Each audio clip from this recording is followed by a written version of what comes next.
Welcome back to Sneaker Impact News. I'm your host, Bryan the Botanist, and today I have a special guest interview with Harry Chandler. Hey, how you doing? Harry is a co-owner of Charlotte Running Company, voted 2021's best running store in America, vice president of the Running Industry Association, and chair on the board of a retail subcommittee, the Running Industry Diversity Coalition. Harry is an industry influencer and community leader, a voice and advocate for the Charlotte community, the underserved and the underrepresented. Harry is also a son, brother, uncle, and empath. Harry's personal goal is to serve until the running industry has complete representation of everyone that desires to use health and fitness as a way to change lives. Welcome, Harry. How are you doing? I'm good. Thanks. How about you? I'm great. We got a new studio. We got this awesome mural going. We'd love to have you here in person in Miami. But where are you joining us from today? My living room in Charlotte, North Carolina. All right. Look comfortable. And today we want to share your story with the Sneaker Impact community, as you are one of our partners and someone we've really enjoyed getting to know over the last year. So let's give our audience a proper introduction. What were Harry's early days? Where did you grow up? So I am from Michigan, a small town called Okemos, one of four. I have three sisters. My dad is also named Harry. My mom is Betty. They are from Mississippi. They moved to Michigan to start their family, and then the rest is history. I rolled into Specialty Run, and my introduction was Playmakers. It's a running store back in Okemos, Michigan. My now friend, and then I guess employer and mentor, John Benedict, was a huge part in the hand of where I am today in the running industry. And I probably still have an open invoice with him for all the information that he's given me and all that he's showed me and taught me over the years. That's so cool. Yes, I've heard the name, and I remember meeting him briefly last year at the Runchella, now called Run Summit, an upcoming topic. Harry, take us back even earlier. What were you like as a child? Were you a runner then? Were you a troublemaker? Ironically, I was not a runner as a kid. I was in baseball and I was in football and probably tried 100 other things. I played the saxophone and I was all over the place with it. I would definitely say I had a lot of energy as a kid. Let's call it that. I want to say I was bad or misbehaved, but I definitely needed some redirecting all of the time. When did you start running? Was it in high school or college, or when did the running journey begin? So I guess the running journey began. I'll tell a quick story because it's part of it. It's important. I was in high school. I was working at a 7-Eleven, and there was a gentleman that would come in every day after he left his job at Playmakers. His name was Tony Thomas. And he would every day grab his Mountain Dew and his pint of Black Velvet, and he would tell me I'm better than a 7-Eleven and that I need to come and check them out at Playmakers. So I'm like, I hear you, Tony, but also, I don't know. You're grabbing alcohol after every day at work. I don't know if I want to go somewhere that's gonna lead me to drink every day. But I ended up folding, and I came to Playmakers for their semi-annual sidewalk sale. They have it 2 times a year, and they liquidate basically all their inventory, and it is probably one of the largest sales in our industry. And so I get there for my orientation or onboarding, walk up the stairs at Playmakers, and then there's a sign that says, take a name tag, sign in, grab a seat. So I signed in, I took the name tag, wrote my name on it, slapped it on my chest, and I had a seat.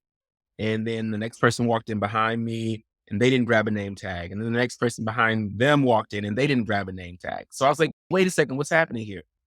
Internally, I'm processing it that no one is reading the instructions. And for whatever reason, I was like, that bothers me. So I then grabbed the pad with the names on it. And I started walking up to everyone going, hey, my name is Harry. Let's get you registered. Let's get you signed in. What's your name? So I would write their name on the name tag and they would slap it on their chest. Then in that moment, John Benedict and Tom Kenoy, his business partner, walk up the stairs behind me and go, hey, when did you start working here? And I'm like, technically, I guess I don't yet. In that moment, I was pretty certain that I'd lost a job before I got a job, but John had already took interest in me because of that. And that kind of led to my hire after the sidewalk sale. I was reached out to a couple weeks later to come back in for a full interview. And then I was hired at Playmakers and worked there under JB, and everyone there learned a lot, learned a ton, and had an opportunity to grow and be challenged at Playmakers. So from there, I was offered a job at, my goodness, Global Orange Development, which is an East Lansing based company that owns the chain of coffee shops called Big B Coffee. and they hired me on as the store development coordinator because of my background. And essentially my job was to entertain franchisees, introduce them to the concept of the coffee shop. After that, I left there and came back to Playmakers, worked there again and stayed for some time. I probably left Playmakers and came back more times than anybody in the history of Playmakers, to be honest with you. So I then left again to go and work footlocker.com. And I did sales forecasting specifically for their team sales division, which is East Bay, which has since been dissolved. And based on, I remember you. yeah, I used to get the magazine. So I was like, dream job at East Yep. Bay. And got there. Yeah, right. Underwhelmed, in my opinion, not a true representation of what I thought it was going to be, but I still gave it a go. My job with them was to look at the sales on the team sales side of business and to project how much they should buy from other vendors for next season or next year. You bought this many Nike Super Dunks last year for basketball team sales. You should buy this many this coming year for basketball team sales.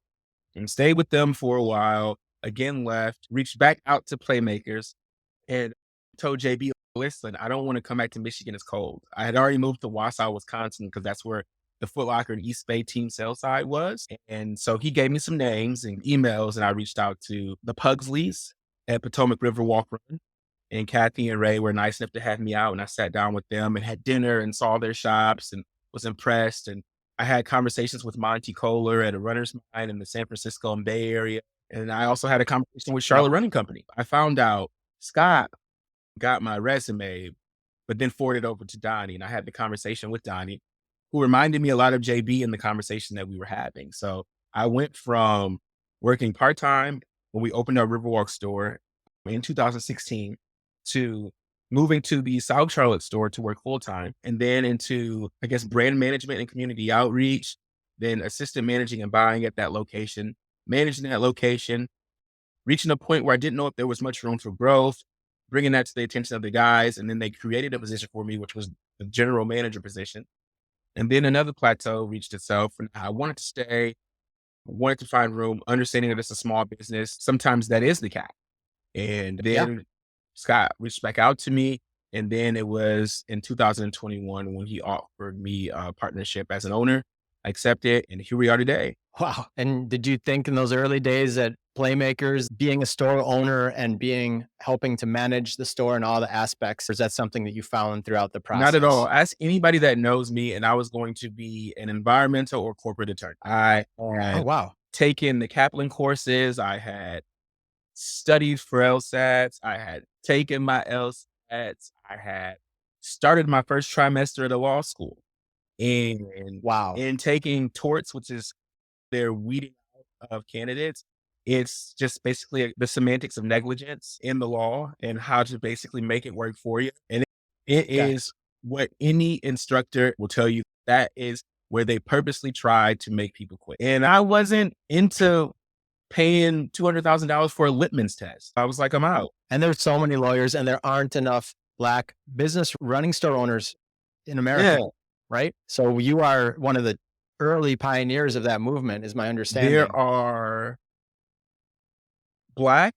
4 running stores in the country with Black ownership. Wow. Unreal statistic. Yeah, minority owned, there are 5. Wow. So we're going to get into that a little bit with the RIDC and the RIA.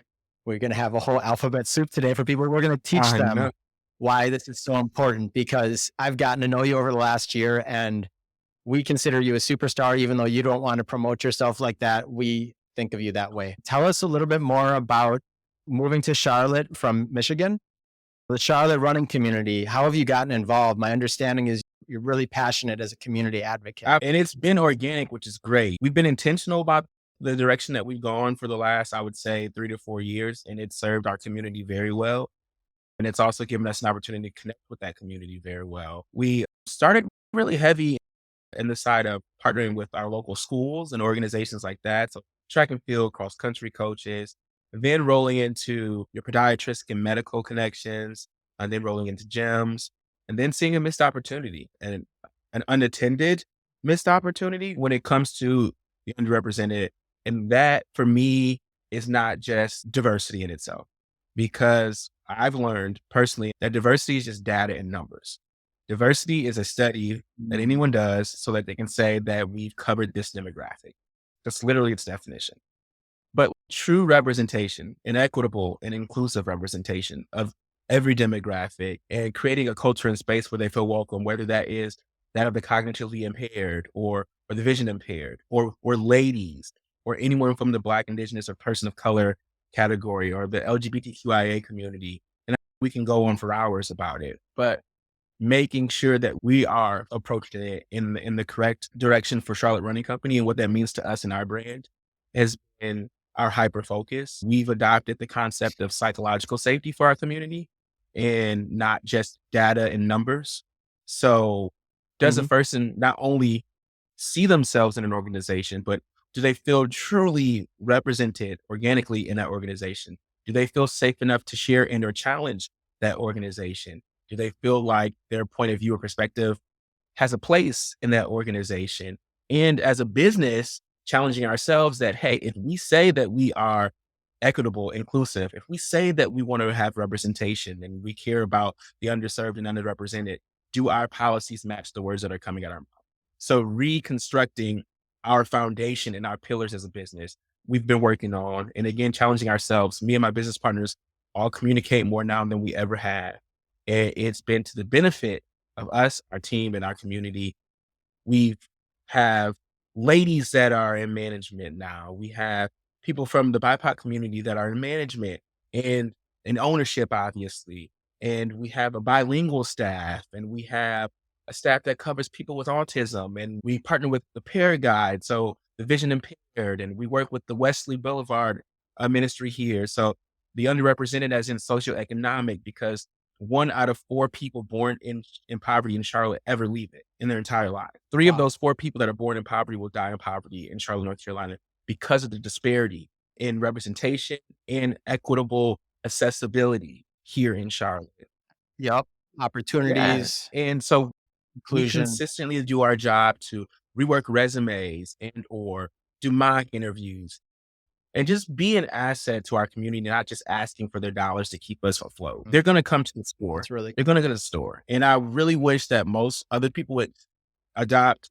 This is ours and it's worked for us from a philosophical standpoint. I don't expect it to be anybody else's, but commerce being community, connecting with that community. And then that converts to customers, but not approaching it in the reverse direction. I love how you explain that too, because so much in this day and age is about optics, and everything Charlotte Running Community is doing, it sounds like, is really going deeper and not caring about the publicity, caring about the community and making a change because you see how much needs to be done. You have to be aware of the intelligence of your community and give them credit and understanding that people can see if they're being exploited. And if it's not real, it's just a matter of being transparent and actually caring. Because if you don't care for a community, don't put your hands on it. If you do not care and you don't truly care, don't give it your attention, don't give it your time, because you're not going to do what it takes to help to grow and to elevate that community.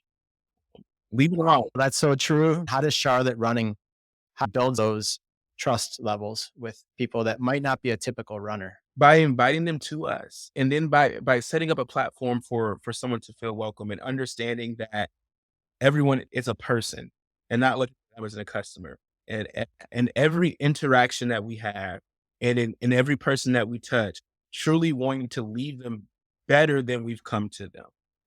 And hearing them when they come in, what brings you in today? How did you hear about us? What are your goals? And not having necessarily an elitist approach when we're dealing with people, but also in our community platforms. We were inspired by the RIDC and what they did at the running event. And we created a community unity cookout here in Charlotte that was similar, where we had probably about 100 or so people coming in and out of the shop all day. And we highlighted minority owned businesses, and we had music, and we had presentations, and we had keynotes, and we had food, and we just gave our community an opportunity to get to know us.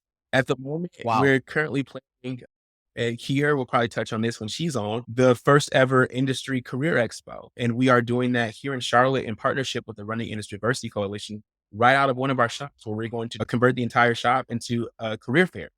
And we're going to have representation from executive levels from just about every brand that you can think about and or vendor partner that we have. We're going to have some local people come in and we're going to rework resumes, and we're going to do mock interviews, and we're going to have a run before, and we're focusing on women in our channel, and we're focusing as a second layer on women that check the BIPOC community box in that day. We're doing it on June 15th, as close as possible as we can get it to Juneteenth. And it'll be again right here in Charlotte. We are intentional and we're proactive about finding ways to be an asset or resource to our community and not just waiting for it to come to us. And that's not just in programming that we set up, but also in what on our shelves where who the product that we carry is their representation there. So just finding crafty and innovative ways to connect is what we've been working on. Can you define BIPOC for the running Yeah, community? so it's Black, Indigenous, Person of Color. And in general, because I know last year at the Running Industry Association event where I met you, we had the Diversity Coalition lunch. Yeah. Is that the Running Industry Diversity Coalition, the RIDC that you're on the chair of? We had that lunch, right? And it was so awesome because I remember a quick story, if I can tell it is, from my perspective, you were up on the stage and I was part of about a 500 person audience at Runchella in Chicago at the Westin. And they had us look around. The room was 99% white male. And I'm part of that demographic. And they had us have conversations in small groups after we learned from some of our experts like yourself and other leaders about how you're making a change so that we can get better representation. And not there's anything wrong with people like me always dreaming and getting involved in this industry too. It's just that we want to include even more people because there's room for everyone, number one. And number two, it just makes the whole world a better place when we have more diversity, I believe, in my opinion. But quick story, they had us break into small groups at our tables, right? And I was sitting next to the lady from, I forget her name, but she's like one of the top editors or people at the Diversified Communications Group for putting together the TRE. I think she's actually the running events. Christina Henderson was sitting next to me. Yes, and there was a couple other people at my table. I was by myself. They came to me, and we were all supposed to say what our workplace environment was like.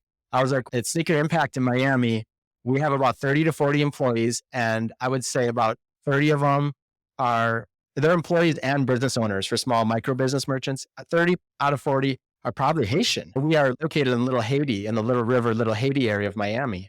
And a lot of people from the community work at our facility in their areas that they rent, and they refurbish the shoes. But also we have many Haitian floor workers who are helping to handle the export and the handling of all the Second Life shoes. We also have many people from South America and Central America in our office. And our founder, Mo, is Lebanese, and his brother also is here. And so we have just tremendous diversity. And then me, I'm the only, I think, person who doesn't speak Spanish here. And just, I guess that I would label white, but I don't label anyone as such. But looking around in my office, it was very different than the stories I heard from Iowa, not to pick on Iowa, Wisconsin, Kansas, you know what I'm saying? So that really was a wake-up call that, okay, I'm originally from Wisconsin, where there is not good representation in the running community in general. In Miami, we do a much better job overall. I've seen it transform in the last 10 years. So that was a microcosm of my first experience with the RIDC.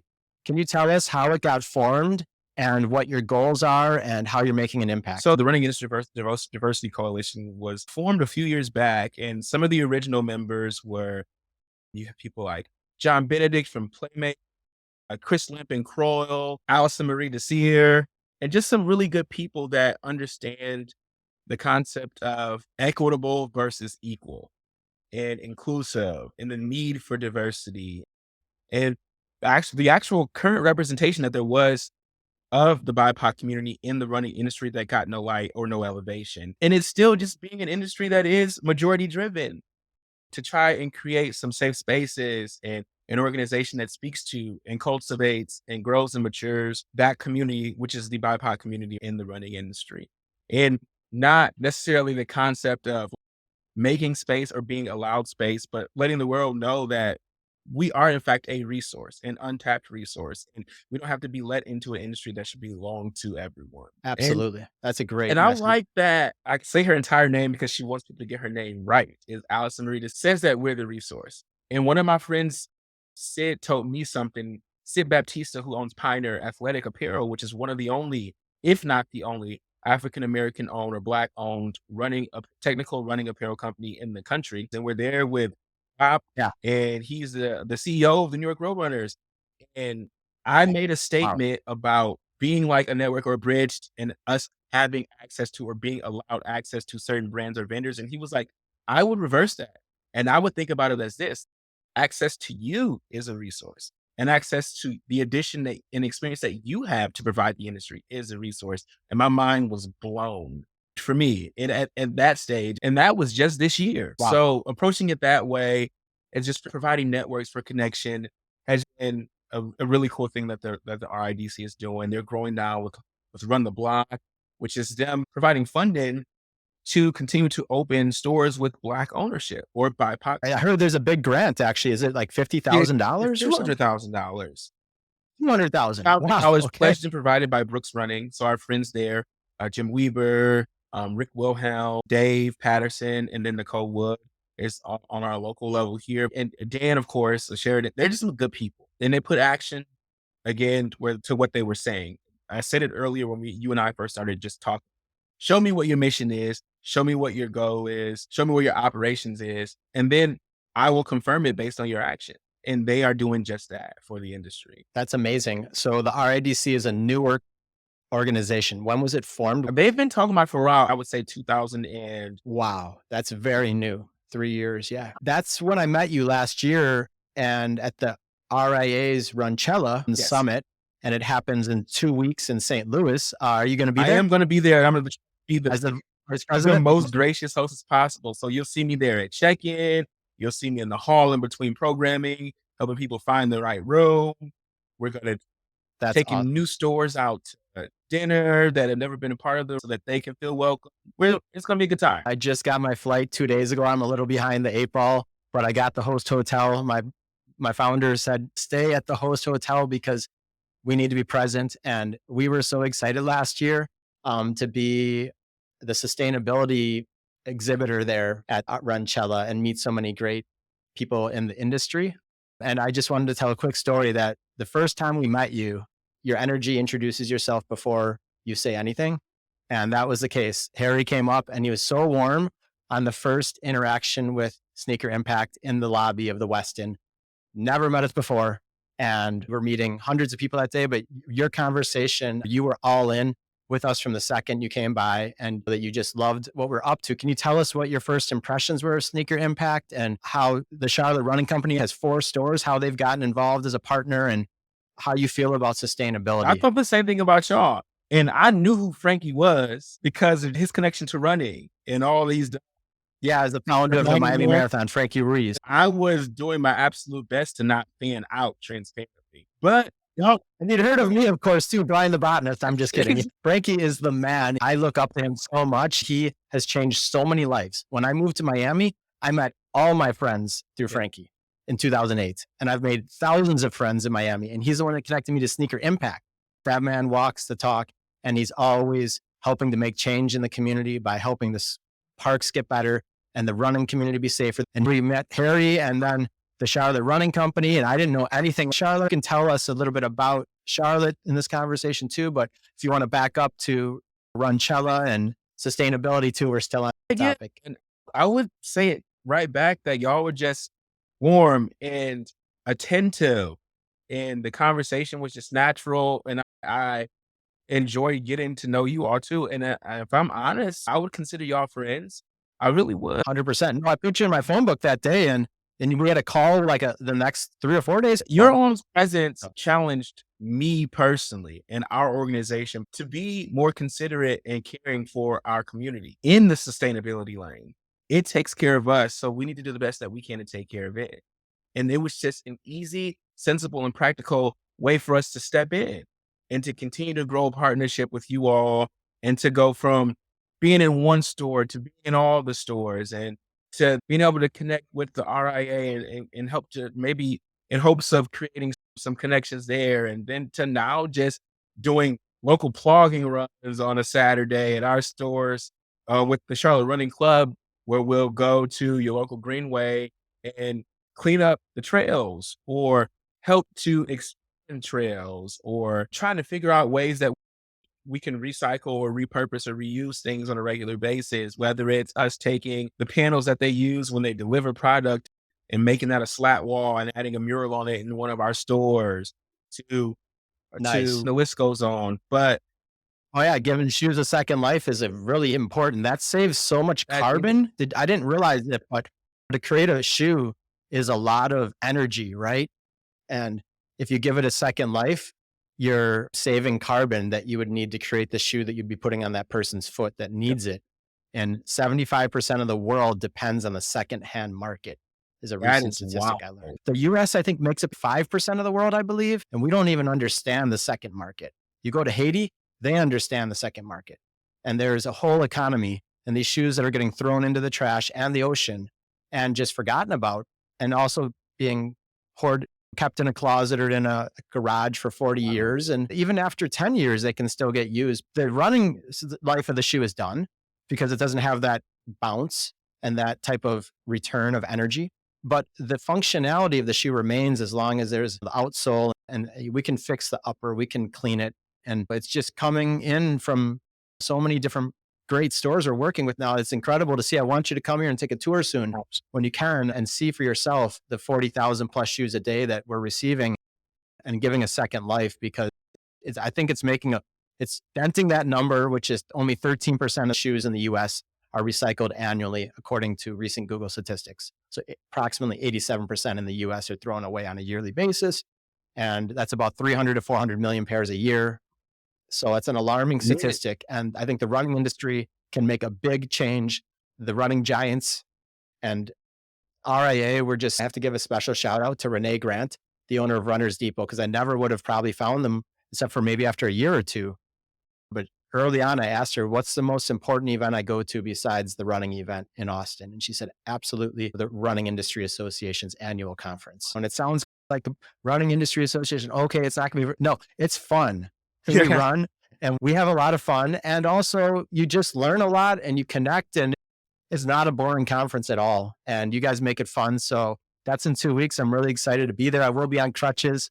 I had Achilles surgery last week. So hopefully I won't be able to necessarily do any running, but I will be able to be fully present and have a lot of great conversations and sit in on all these great topics that you guys are presenting.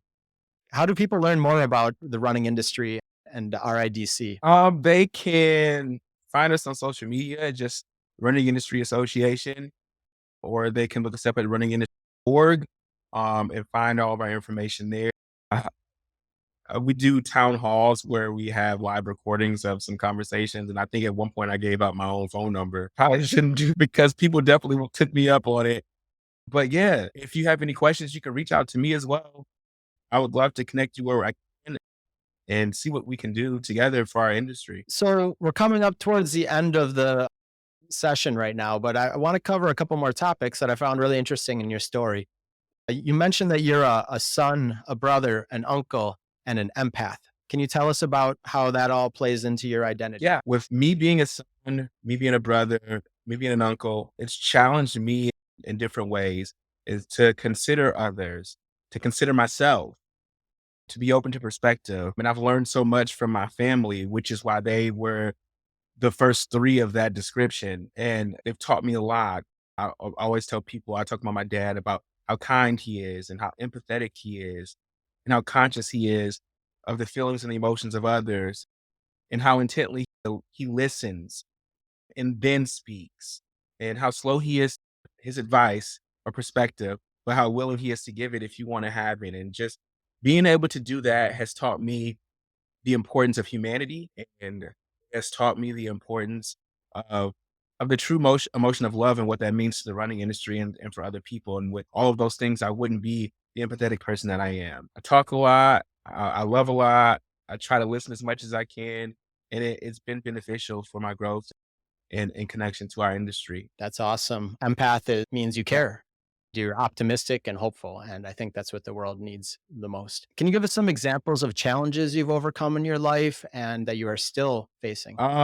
I would say one of the largest challenges, and this comes just after me saying that my family means everything, is finding my identity and myself outside of from under the umbrella of my father, who is also a huge part of our community back home. I'm very dialed in Michigan, where I'm from, and my dad was known as an empathetic person. who you can count on and who was there. And it's just like a community advocate. Everywhere I went, I was little Harry or I was HJ, but I was just never Harry in itself. That was the first challenge coming into the industry, was separating myself from that and separating myself from the operation of wanting to do things in a way that would stay in line with the way I grew up or things that I maybe didn't agree with, and having an opportunity to segue away from some of that and to move into my own lane. In the industry, also being younger in this industry was something that I maybe personally made an issue, but also have experienced. Just you're not always respected, to be frank, if you haven't lived as long a life as someone else in the industry has. So overcoming that by just being the person that I am and trying to, again, understand people in those avenues and being open to advice and a perspective from people that are more seasoned in the industry, but also understanding, hey, it's okay to challenge that too. Other challenges, obviously, me being a Black male in the industry, huge challenge, having to consider my own psychological approach to things and then what others' reality of the industry is, has been some challenges that I've had to overcome. So there's a host and a list of them. And it's all come with diligence and learning myself better and gaining experience in the industry and leaning on people that have been there, but also leaning into the failures that I've come across in the industry and learning from my experiences and those as a way to help me to be better for the industry and for my community. That's amazing. Let's see. I have a couple more topics. Oh, yes. Future goals. Future goals. I want to continue to serve and see how that evolves and what that looks like. It has been tying shoes on people's feet. It has been employing 54 people locally in our community. It has become being an advocate or voice for the underrepresented and underserved, been serving as a person that's okay with being a martyr and comfortable with the platform that life and God has provided for me, not necessarily dimming the light on it and allowing myself to be elevated, still in humility and still in love, but knowing that people can be what they can't see.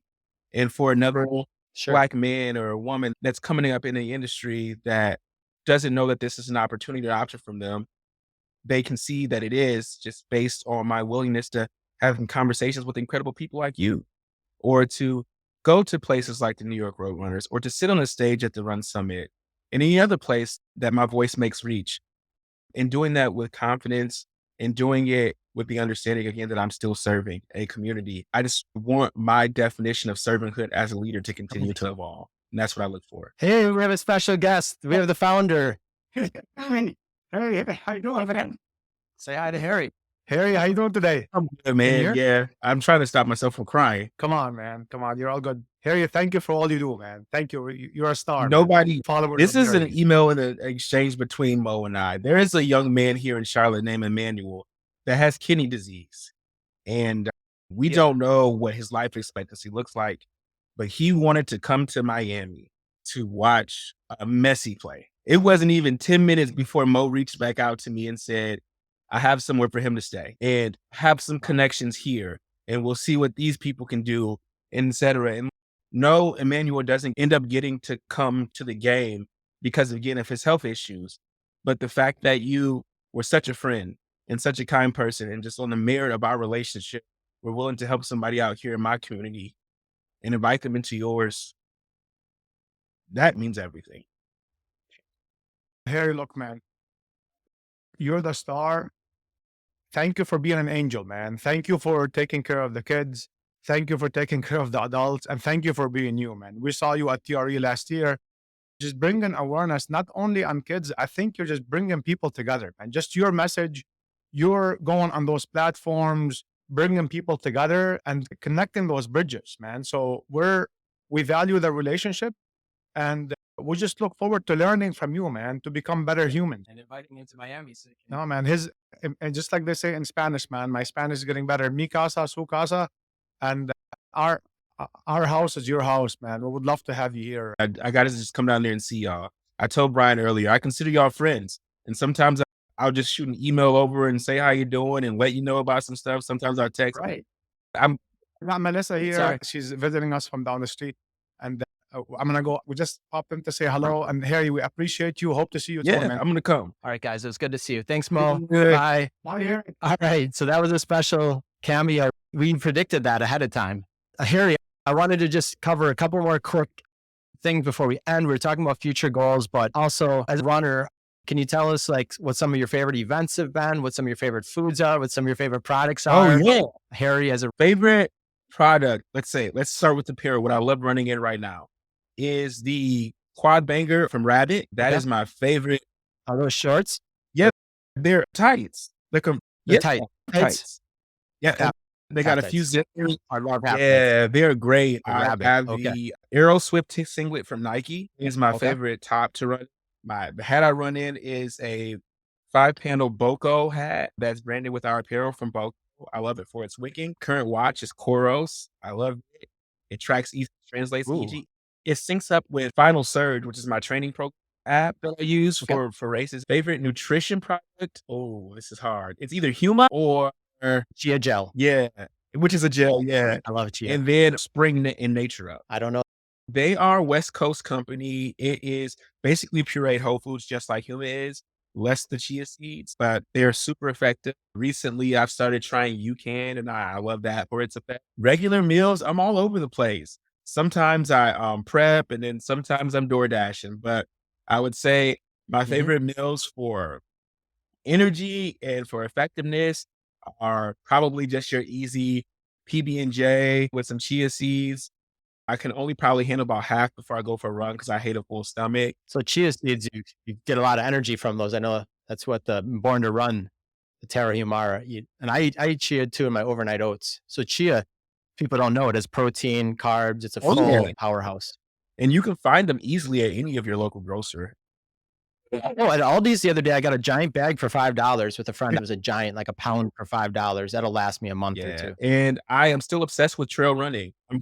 Yeah, tell us about the type of things where you've ran and what your running life, because we've been talking so much about your evolution as a store owner and industry advocate. Yeah, How was your Matt running? Miles here in Charlotte. He's actually another person we created room for. He was a full-time employee managing a store, and then we transitioned a role that we created for him called business development coordinator. He created a whole training program for me and made running a to-do list, which is what I need. I'm not saying this, no shit, but if you tell me to go run for 30 minutes today, I'm going to go run for 30 minutes today. Yeah, you're a busy guy. You got to set an appointment. So right? I just love that It's he appointment. put it like that for me. And that's when a running boom. I'm a coach. Yeah, I'm a high school coach and I'm a personal coach Oh, too. no. Oh yeah, I've been coaching for 15 years. I got that fire. I coached thousands of kids in the high school, middle school. You got to give them structure and they'll do more if you tell them to do more. And you need support. Yeah. But the most important thing is accountability and just advice, open advice. But yeah, that's really cool that you got someone to help you. So you mainly trail run. Have you done any big city marathons or are you more of a more experienced, the open outdoors type For me, runner? it was just being ingrained in the community and the experience of as a way to connect with my customers. I have done the Falmouth Road Race outside of Boston. Sure. The Around the Crown 10K here locally in Charlotte, half marathon, and was just talked into the New York Marathon. So that'll be happening this year in November.